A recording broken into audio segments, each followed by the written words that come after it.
Bagaimana software diinstal dalam pikiran bawah sadar?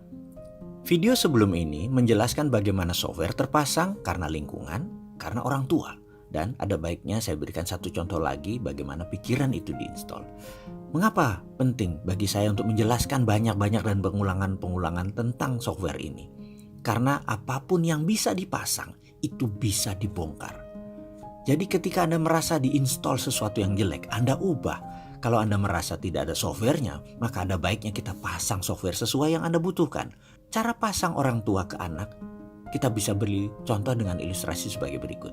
Saya tanya kepada sahabat semua, terutama yang wanita. Perhatikan bayi yang 6 bulan. Misalnya bayi itu adalah anak Anda, keponakan Anda, atau sepupu Anda. Bisakah anak tersebut berbicara? Maka kita semua akan menjawab bayi tersebut belum bisa berbicara.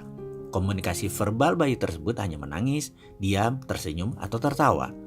Ketika bayi tersebut menangis kejar dengan keras dan lama, maka pertanyaannya, apa yang dilakukan oleh kedua orang tua itu? Atau orang tuanya? Ada banyak jawaban atas pertanyaan tersebut. Ada yang diganti popoknya, diajak main, dikasih nenen, dan lain sebagainya. Dan disinilah pertama kali database mulai dimasukkan oleh orang tuanya. Di Indonesia, dalam catatan aplikasi psikologi anak bayi yang menangis oleh orang tuanya lebih dari 80% dinenenin atau dikasih susu. Sementara di Jepang, di Amerika, di beberapa negara Afrika, di Eropa budayanya lain lagi. Karena sudah dilihat tidak pipis, belum waktunya makan, tidak ada masalah fisik yang berarti, aman dalam box. Banyak orang tua hanya memainkan dan mengajak komunikasi sang bayi. Bayi pun begitu tidak diam, diteruskan main dan diajak bicara.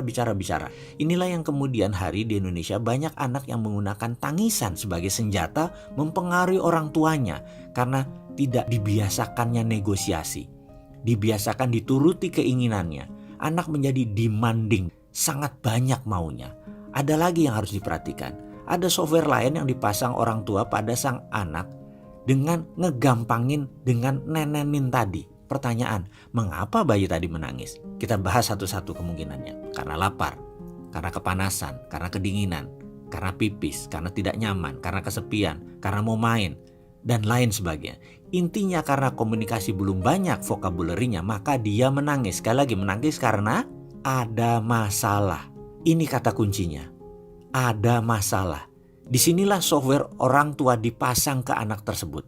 Atau dalam bahasa pemrogramannya, kalau diibaratkan otak manusia adalah komputer, disinilah momen di mana orang tua sedang memasang sebuah program. Yaitu 80% orang tua akan meneneni anak tersebut agar terlepas dari masalah yang terjadi. Kesimpulan, programnya begini. Jadi inilah program yang dipasang. Nak, kalau ada masalah dalam hidupmu, masukkan sesuatu ke mulutmu. Software ini terpasang dalam pikiran bawah sadar sang anak sampai dewasa, di mana setiap Anda bermasalah dalam hidup Anda, di mana setiap ada masalah dalam hidupnya, mulailah dia memasukkan sesuatu ke mulutnya.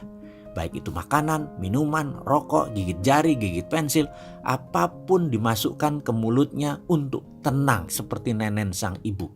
Tidak heran, masalah memasukkan ke mulut tadi yang paling banyak adalah makanan. Dan ini membuat populasi manusia Indonesia 35% adalah overweight. Jadi kita sudah mulai paham tentang bagaimana software itu terpasang dalam pikiran.